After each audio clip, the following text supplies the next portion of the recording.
Hi friends எல்லாருக்கும் வணக்கம். மகாநதி சீரியல்ல நாளைக்கு எபிசோட்ல என்ன நடக்க போகுது அப்படின்னாங்க இந்த வீடியோல பார்க்க போறோம். விஜய்க்கு காவேரி உயிரோட இருக்காங்க அப்படிங்கிற விஷயம் தெரிஞ்சு அவங்க ஸ்கூல்ல போயிட்டு அவங்க வீட்டு அட்ரஸ் எல்லாம் வாங்கிட்டு போய் கேட்கறாங்க.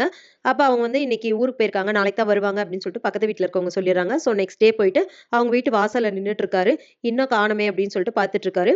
அப்போ ஆட்டோல இருந்து காவேரியும் அவங்க அம்மாவும் இறங்கி வீட்டுக்கு வராங்க. அத வந்துட்டு விஜய் பார்த்துடுறாரு. பார்த்துட்டு காவேரி கிட்ட போய் நின்னு பேசுறாரு. நான் யாருன்னு தெரியுதா அப்படின்னு சொல்லிட்டு கேட்கறாரு. அவங்கள பார்த்து சாரதா வந்து ரொம்ப ஷாக் ஆயிடுறாங்க. இவர் உயிரோட தான் இருக்காரா? நல்லா இருக்காரா? அப்படின்னு சொல்லிட்டு பார்த்துட்டு இருக்காங்க. ஆனா அந்த இடத்துல வந்து காவேரிக்கு வந்து உன்னோட ஹஸ்பண்ட் அப்படின்னு சொல்ல முடியாது இல்லையா? அதனால எதுவுமே பேசாம நிக்கிறாங்க. ஸோ காவேரி வந்துட்டு நீங்க தானே அப்படின்னு சொல்லிட்டு, அம்மா இவங்க தான் அம்முவோட அப்பா. அதாவது கிளாஸ்ல வந்து என் கூட ஒரு பொண்ணு க்ளோஸா இருந்தான்னு சொன்னேன்ல, அவங்க அப்பா இவர் தான் அப்படின்னு சொல்லிட்டு அவர் இன்ட்ரோடியூஸ் பண்றாங்க. அவங்க வந்து அந்த குழந்தை கீழ விழுந்து நான் க்யூர் பண்ணேன்ல, ஃபர்ஸ்ட் எய்ட் குடுத்து ஃபோன் பண்ணேன்ல, அதனால என்ட்ட வந்து தேங்க் யூ சொல்றதுக்காக வந்திருக்காரு அப்படின்னு சொல்றாங்க.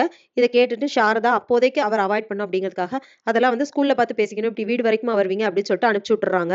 இத கேட்டு காவேரி டென்ஷன் ஆயிடுறாங்க. என்னம்மா இப்படி பேசுற அப்படின்னு சொல்லிட்டு, நீ பேசாம இரு அப்படின்னு சொல்லிட்டு உள்ள போயிடுறாங்க. நீ இரு நான் பால் வாங்கிட்டு வரேன் அப்படின்னு சொல்லிட்டு அவங்க அம்மா கடைக்கு போறேன்னு சொல்லிட்டு வெளிய வந்துடுறாங்க.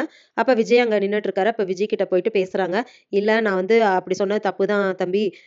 காவேரிக்கு வந்து பழசு எதுவுமே ஞாபகம் இல்ல. அது உங்களுக்கு தெரியுமோ தெரியாதான்னு எனக்கு தெரியாது. இப்படி வந்து அவளுக்கு திடீர்னு வந்து நீங்க தான் ஹஸ்பண்ட் குழந்தை இருக்கு அப்படிலாம் சொன்னா, அவ அவ அதெல்லாம் ஏத்துக்குவாளான்னு தெரியாது.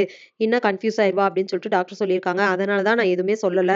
அவ முன்னாடி எதுவும் பேசல. நீங்க நல்லா இருக்கீங்களா தம்பி? அப்படின்னு சொல்லி கேட்கறாங்க. அப்போதான் விஜய் வந்துட்டு எங்க வீட்ல எல்லாமே இப்படி ஏமாத்திட்டாங்க. காவேரி வந்து குழந்தைய பெத்து குடுத்துட்டு இறந்துட்டா அப்படின்னு சொல்லிட்டாங்க. நான் அத நம்பி அவ இல்ல உயிரோட இல்ல அப்படின்னு நினைச்சுட்டேன் அப்படின்னு சொல்றாங்க.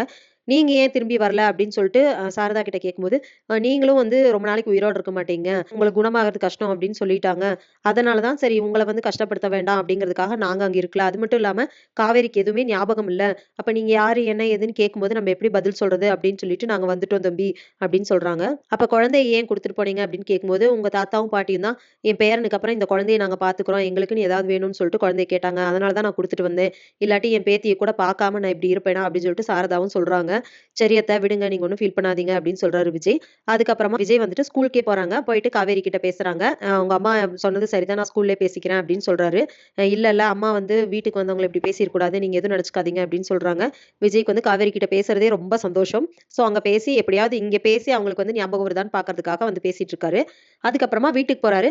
வீட்ல போயிட்டு அவங்க தாத்தா கிட்ட மறுபடியும் சண்டை போடுறாரு.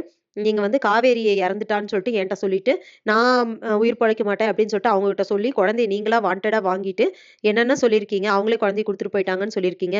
இனிமே உங்களோடலாம் நான் இருக்கவே மாட்டேன். நான் கிளம்பி அங்கேயே காவேரி வீட்டு பக்கத்திலேயே ஒரு வீடு பார்த்து நான் அங்க போய் இருந்து என் காவேரிக்கு பழைய ஞாபகமெல்லாம் வர மாரி நான் அவ கூட பேசி பழகி, நானும் என் பொண்ணு காவேரி சந்தோஷமா வாழ்ந்தா போதும். உங்க பேச்ச இனிமே நான் கேட்கவே மாட்டேன். உங்க மூஞ்சிலயே நான் முழிக்க மாட்டேன் அப்படின்னு சொல்லிட்டு விஜய் கிளம்புறாரு. ஸோ இதுக்கப்புறம் என்ன நடக்க போகுது அப்படிங்கிறத இனி வர்ற வீடியோல ஒண்ணொண்ணா பார்க்கலாம் ஃப்ரெண்ட்ஸ். அதுவரைக்கும் வெயிட் பண்ணுங்க. நன்றி. வணக்கம்.